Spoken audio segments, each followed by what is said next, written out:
नमस्कार, मैं हूं अर्जिता मिश्रा और स्वागत है आपका इंडिया पब्लिक खबर की इस खास पेशकश में। इस धरती पर जिसने भी जन्म लिया है उसकी मृत्यु निश्चित है। गीता में भी भगवान श्री कृष्ण ने अर्जुन को यही ज्ञान दिया था कि सिर्फ आत्मा अमर है और ये निश्चित समय के लिए अलग अलग शरीर धारण करती है।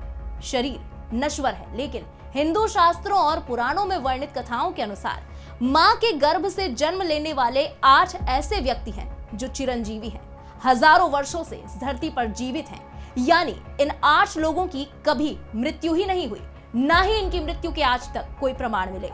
ये सब किसी न किसी वचन, नियम या शाप से बंधे हुए माने जाते हैं और ये सभी दिव्य शक्तियों से संपन्न है। माना जाता है कि ये महापुरुष अदृश्य हैं, लेकिन हम लोगों के बीच आज भी मौजूद हैं। इस खास पेशकश में हम जानेंगे इन्हीं चिरंजीवियों के बारे में। सबसे पहले बात करते हैं गुरु द्रोणाचार्य के पुत्र और महाभारत काल के श्रेष्ठ योद्धाओं में से एक अश्वत्थामा की।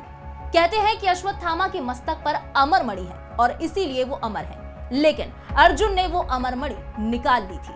अर्जुन के पुत्र अभिमन्यु पर ब्रह्मास्त्र चलाने के कारण भगवान श्री कृष्ण ने अश्वत्थामा को शाप दिया था कि कल्पांत तक तुम इस धरती पर जीवित रहोगे, लेकिन उनके मस्तक का घाव कभी नहीं भरेगा और वो हमेशा पीड़ा में रहेंगे। इसीलिए अश्वत्थामा 8 चिरंजीवियों में गिने जाते हैं। माना जाता है कि वो आज भी जीवित हैं और अपने कर्म के कारण भटक रहे हैं। यही नहीं, हरियाणा के कुरुक्षेत्र और अन्य कई तीर्थों में भी कभी कभी उनके दिखाई देने के दावे किए जाते रहे हैं। अष्ट चिरंजीवियों में राजा बलि का नाम भी शामिल है, जिनके दान के चर्चे दूर दूर तक थे।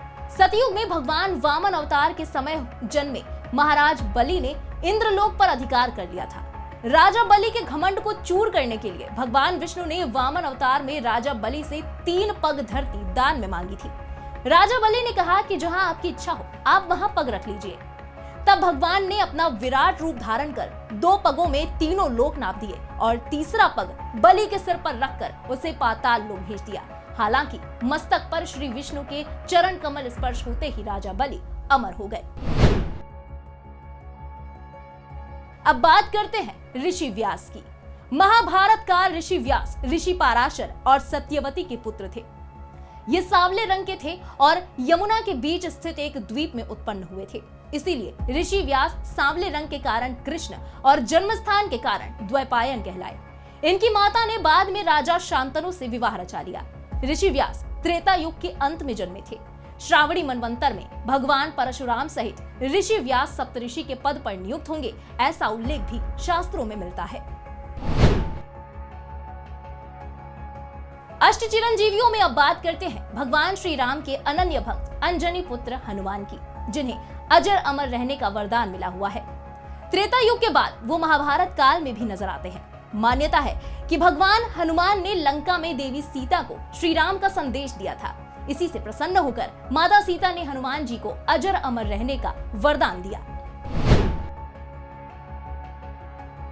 चिरंजीवियों में अगला नाम है विभीषण का, जो कि लंकापति रावण के सबसे छोटे भाई थे।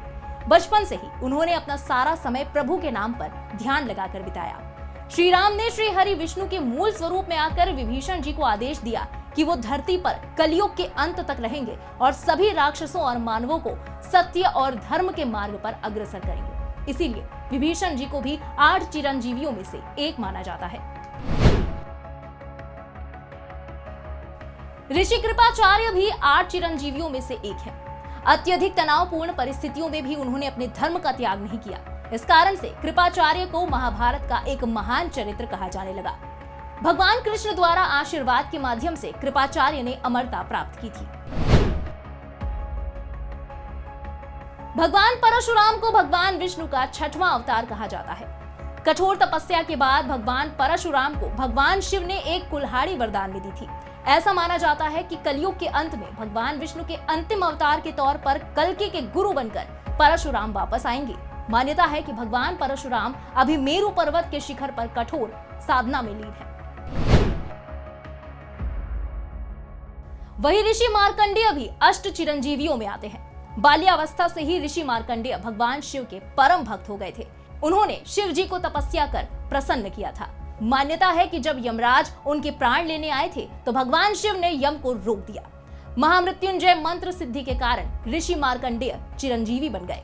तो आज इस खास पेशकश में हमने जाना उन चिरंजीवियों के बारे में जिनका वर्णन हमारे सनातनी धर्म ग्रंथों में मिलता है। यहाँ आपको एक खास बात यह भी बताते चलते हैं कि इन सभी चिरंजीवियों के नित्य स्मरण से स्वस्थ दीर्घायु का वरदान मिलता है। इन चिरंजीवियों में सभी के इतिहास के बारे में हालांकि ज्यादातर लोग जानते हैं, लेकिन फिर भी ये जिज्ञासा जरूर होती है कि अगर वो सब चिरंजीवी हैं तो कलयुग में भी जरूर होंगे, लेकिन कलयुग में वो कहाँ निवास कर रहे हैं, इसके कई प्रमाण मिलने की बात कही जाती रही है, लेकिन वास्तविकता आज भी रहस्य के गर्भ में छिपी हुई है।